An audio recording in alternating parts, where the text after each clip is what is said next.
नाशिक महानगरपालिका निवडणुकीमध्ये मतदारांचा काल निरुत्साह पाहायला मिळाला।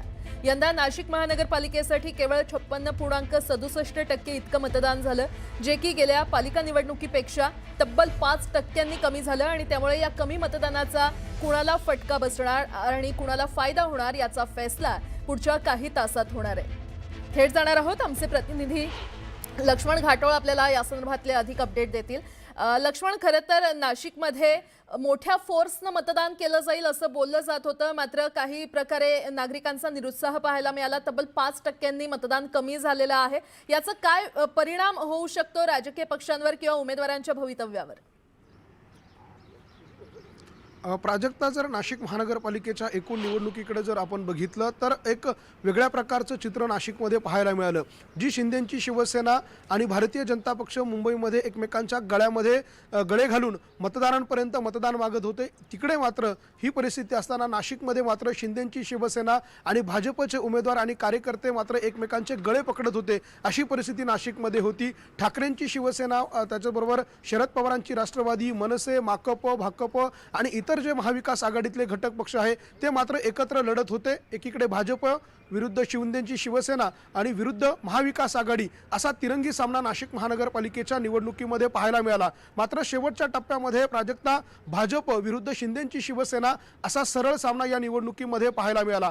भारतीय जनता पक्षाचे नेते गिरीश महाजन यांनी 100+ नारा नाशिकमध्ये दिलेला आहे, मात्र 100+ नारा जो दिलेला आहे तो फारसा काही यशस्वी होताना पाहायला मिळत नाहीये। मात्र जी आकडेवारी समोर येते, जे एक्झिट पोल समोर येत आहेत त्यानुसार भाजप 65 ते 70 जागा अर्थात स्पष्ट बहुमतापर्यंत पोहोचण्याच्या तयारीत आहे। मात्र तिकडे शिंदेंच्या शिवसेना देखील जोरदार मुसंडी नाशिकमध्ये मारल्याचं चित्र एक्झिट पोलमध्ये पाहायला मिळते। साधारणतः 35 ते 40 जागांपर्यंत शिंदेंची शिवसेना जाते, तर उभाटा गट जो आहे तो 10-12 जागांवर जातोय। त्यामुळे एकूण जर आपण चित्र बघितलं प्राजक्ता, तर हा निरुत्साह जो आहे मतदारांचा तो नेमका का होता असा प्रश्न उपस्थित केला जातोय। कारण गेल्या वेळेला जर 61.50 अर्थात 62% जवळपास मतदान होतं, ते मतदान घटून तब्बल 56 ते 57% का आलं असा सगळा प्रश्न उपस्थित केला जातोय। याची देखील काही कारणं आहेत। त्यामध्ये महत्त्वाची म्हणजे उमेदवारांमध्ये झालेल्या हाणामाऱ्या, ऐन निवडणुकीच्या तोंडावर मतदानाच्या दिवशी सत्ताधारी पक्षांकडून मोठ्या प्रमाणामध्ये पैशांचा पाडण्यात आलेला पाऊस, अर्थात प्रत्येक मतदाराला